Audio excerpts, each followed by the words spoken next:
Chapter 1. Yunche Xiaoche. Yunche's consciousness gradually awakened. What's going on? How is it that I have not died? I vividly remember that I jumped off Cloud's End cliff. How can I still be alive? Somehow my body is not in pain, and I do not even feel the slightest discomfort. How is this happening? Yunche suddenly opened his eyes and quickly sat up. He found himself in a comfortably soft bed with a red banner hanging above him, rendering a festive atmosphere. Ah, little Che, you woke up.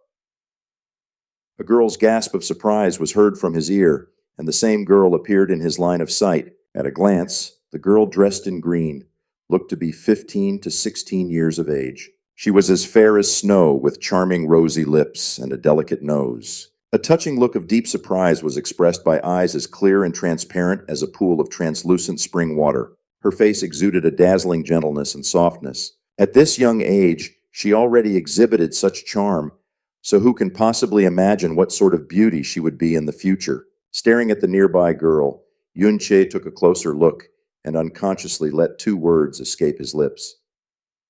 Little Aunt. The fair girl lifted her jade-like hands onto Yunche's forehead and relaxed soon after. With a joyful expression, she spoke. How delightful. Your temperature is almost back to normal. You nearly scared me to death. Little Che, are you okay? Tell me if you feel uncomfortable anywhere. In the face of the girl's eyes that filled with deep concern, Yunche woodenly shook his head. He stared openly into space with a vacant gaze. Rest here for a while. I'll go and tell your grandpa that you're awake. Today is your day. When you fainted, your grandfather almost went crazy and personally went to find Dr. Situ for you. The girl was in such a rush that she did not notice the abnormality of Yunche's current state. She pushed Yunche's shoulders, signaling him to lie back on the bed, and hurriedly left. As the door shut, Yunche sat up on the bed, hands clutching his head. This was one of the cities in the Far East located in one of the 7 empires of the profound sky continent, Floating Cloud City, and he was the only grandson of the 5th elder of the Xiao clan, Xiao Che. He had just turned 16 this year. That was his current identity. Suddenly his memory overlapped with the Azure Cloud continent's 20 or so years of memory, and he burst into confusion. If I am Xiao Che, then why do I have memories of the Azure Cloud continent? Is it because I traveled to this body after I died in the Azure Cloud continent? No, I am obviously Xiao Che. This entire room is familiar to me, and I clearly remember all the events of my childhood. Everything from my memory was from personal experience, and there is no way I would steal another's memory. Then was everything from the Azure Cloud continent all just a dream? Was it only after I jumped off Cloud's End cliff that I truly woke up? But the memories of living in Azure Cloud continent were as clear as day. How could those 24 years of love and hatred be only just a dream? What the hell is going on? Yunche. The current Xiaoche stilled for a long time as he slowly calmed down and settled his thoughts. It was still early in the morning, and the sky had not fully brightened. Today was his and Jacqueline's big wedding day. 2 hours ago, he was woken up by his little aunt and put on his red wedding robe. He ate the porridge his little aunt personally made and lost all the strength in his body. He did not remember anything that happened after that. He did not wake up until now. A strange smell came from his lips, and Xiaoche's lips tucked slightly. His expression darkened. This is murdering heart powder. In those years that he lived on the Azure Cloud continent, with the sky poison pearl in his body, Yunche learned about all the poisons present in the entire world, and it could be said that there was no poison he was not familiar with. He could identify a poison's name and effect with just a whiff. At the same time, because the sky poison pearl, he was impervious. He could not be hurt by any poison, no matter how toxic it was. Murdering heart powder was made by combining a unique soul grass and the purple striae from a cherry apple tree. If dissolved in water, the poison was colorless and tasteless. A person would lose his life 10 seconds after the poison entered the body, and no one would know the cause of death, for it was also a traceless poison. Xiaoche's eyes clouded over and instantly understood what had happened. In fact, he did not really faint. Instead, he drank the porridge containing the murdering heart powder and was poisoned to death. He was born in the Azure Cloud continent, but after he leapt off Cloud's End cliff, He was actually reincarnated in this world inside a dead body. If one were to hear this, it would sound like it was a fantastical story, but that was the only reasoning Xiaoqie could imagine. Wait a minute. If it really was like that, then this body should have no antitoxin ability. How come he was safe from the murdering heart powder on his lips when the previous body's owner died not too long ago? A slightly strange feeling came from the palm of his left hand. Xiaoqie lifted his left hand and was surprised to find that there was a circular green imprint on his palm. This shape, this color, this size was clearly the same as the sky poison pearl. Before jumping off Cloud's End Cliff, he had desperately swallowed the sky poison pearl, but he did not actually know what would happen to him. This mark on his hand was unexpectedly the sky poison pearl, and it actually crossed over with him to this world. As if in a trance, Xiaoqie stared at the sky poison pearl and subconsciously whispered, "Sky poison pearl." As his voice dropped off, the green mark on his palm suddenly released a green light. Immediately, a slight dizziness came over him, and he unconsciously closed his eyes. When he opened them, his entire world was flooded in green. This world of green was wide and open. There were no boundaries to be seen, and there was a faint aura of the sky poison pearl throughout this space. After a long daze, Xiaoqie understood that he had entered the world inside the sky poison pearl. Who would have thought that inside the sky poison pearl there would be such a wide and open world?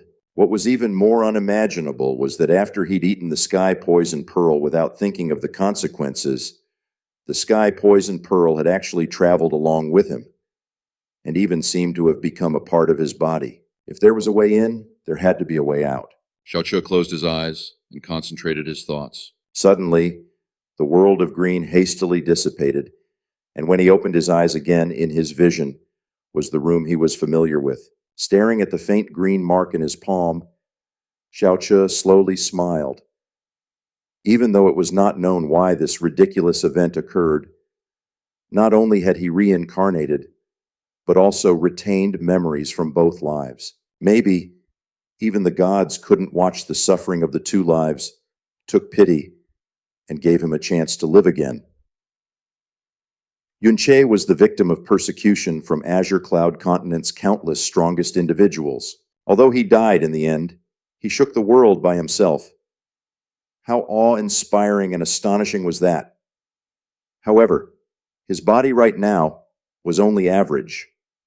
No, speaking without restraints, it could be considered the epitome of weakness. In the profound sky continent, profound strength was most important. Although Xiaoqie was born in the Xiao clan and was even the grandchild of the strongest fifth elder Xiao Li, his profound strength was still at the first level of the elementary profound realm, even though he was already 16. He started training when he was 7.5, entered the first level of the elementary profound at the age of 8, and then didn't improve for an entire 8 years. He was mocked by all of Xiao clan. Afterwards, Xiao Li invited Floating Cloud City's top-class doctor, Dr. Situ, to examine his body, and shockingly found that Xiaoqie was born with damaged profound veins. The damage was so severe that it was almost impossible to recover from. In this state, Xiaoqie would stagnate at first level of the elementary profound realm and could never improve further no matter how hard he worked. Even if he trained with his life on the line, he would stay at first level of the elementary profound realm his entire life. This kind of person was unquestionably the lowest existence in the profound sky continent and was a total laughingstock within the Xiao clan. If not for his grandfather, Xiao Li, being the strongest in Xiao clan, who also could even be said to be the strongest in the Floating Cloud City, no one would bat an eye against him. Xiao clan was one of the 3 major families that trained in the ways of the profound and Floating Cloud City, and has limitless strong entities. In the large number of youths coming forth from the same generation, Xiaoqie could be said to be an unnecessary existence. Even if he died someday, not many except a few would care. But there were some today that actually tried to murder him using the extremely hard to obtain and expensive murdering heart powder. Xiaoqie clearly knew the reason why now, because today was the wedding day between him and Xia Qingyue. Xia Qingyue, being the same age as him, was also 16. However, at such a young age, her profound strength was stated to have reached the 10th level of the elementary profound realm. Almost breaking out of the elementary level and stepping into the nascent profound realm. She was the only one in 100 years that had reached this level of profound strength at the age of 16 in the Jia clan. There were even rumors that if she continued to develop this way, she would be the first person in the history of the Jia clan to ever step into the earth profound realm a few decades later, or may even be able to reach the sky profound realm that no one in Floating Cloud City had even thought of reaching in the past few centuries. More importantly, she was not only shockingly astute, but also extremely beautiful, and was considered to be the most beautiful girl by all of Floating Cloud City. All of Floating Cloud City's youths with some level of competency drooled over her. If the Z clan started looking for grooms, the line waiting would probably be long enough to stretch between the south and north gates of Floating Cloud City.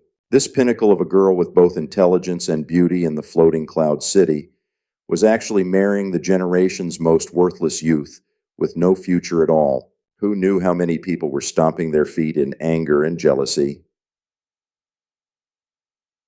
This was wholly a case of a dazzling lotus flower planted on a pile of manure that no one would even bother to look at. The ones that had unrequited love for Xia Qingyue, of course, held both extreme jealousy and hatred towards Xiao Che. Even more were unwilling to give up, and would try to assassinate him by poison. As the current Xiao Chua thought about it, this situation didn't seem to be bizarre at all. Women are really the root of troubles. Xiao Chua got off the bed, stood up, and soliloquized. But as he thought of the beauty and charm of Xia Qingyue that could tip over a whole city, he opened his mouth and laughed heartily. Still, I get to marry such a bride. This really is a good beginning.